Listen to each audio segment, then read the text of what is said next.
இப்போவே பனி எப்படி நிற்கி பற்றியா போக மாட்டோமா? இப்போ எப்படி நிற்க? இப்போ காலையிலே சுகர் எப்படி நிற்கிறேன்? இல்லை தான் போவேன். ஒரு ஆள் இருக்காது. அது காலையிலே, இது நைட்டு. வந்துட்டு வரும் எல்லாம் இதாக இருக்குது. இவ்வளோ பனி அடித்தாலும் அதுக்குள்ளேயும் ஒரு கும்பலாகவே தான் இந்த நேரம் தெரியும். இன்றைக்கி இங்கே என்ன ஃபங்க்ஷனு? ஏதோ இது போட்டிருக்காவோ லைட்டுலாம். என்ன வெறும் முல்லைப்பூ மாத்திரம் தான் இருக்குது. என்ன பூ வேற ஒன்றும் இல்லையே? ஒன்னே உங்களுக்கு வந்து ஷார்ட் ரூபி வந்தவே சம்பாத்தியமே இல்ல ஆக்சுவலா இப்போ ஃபங்க்ஷனும் கிடையாது ஒண்ணும் கிடையாது உங்களுக்கு. அதனால உங்களை பார்த்த உடனே கிறிஸ்மஸ் நியூ இயர்னா மட்டும் தான் குட்டி சொல்லணும். நீங்க சும்மாவே குட்டி சொன்னா அப்புறம் பூவே வாங்க மாட்டேன் நானு. பார்த்த உடனே நான் வெளியே போறேன். இல்லனாக்கி நான் எப்பவுமே அது இது முல்லைப்பூ மட்டும் தான் இருக்கு, வேற ஒண்ணும் இல்லையா? இதுவே கிடைச்ச பெரிய விஷயம் இல்லை. நான் சொல்லுப்பா.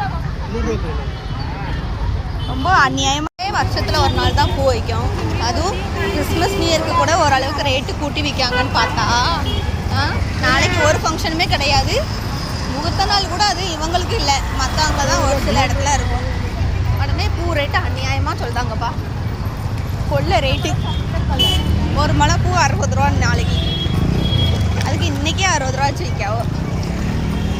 நான் இப்போ வேறு எங்கே போகணுன்னு வந்தேன்? அந்த பக்கம் டிராஃபிக் பண்ண இன்னைக்கு இங்கே ஒரே டிராஃபிக் தான்.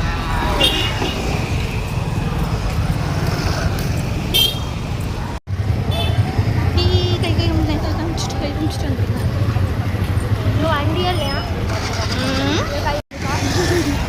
ஆமாம், அப்போ உள்ள ரோட்டில் நடு ரோட்டில் வரையாமா போங்க. இல்லை வண்டி போகுது, இவ்வளோ கிராஸ் பண்ணி கூப்பிட்டு வந்தால் அதுவும் குத்தமா. அப்போ நடு ரோட்லேயே நின்றுன்னு விட்டுட்டு வந்துடணும் கையை விட்டுட்டு.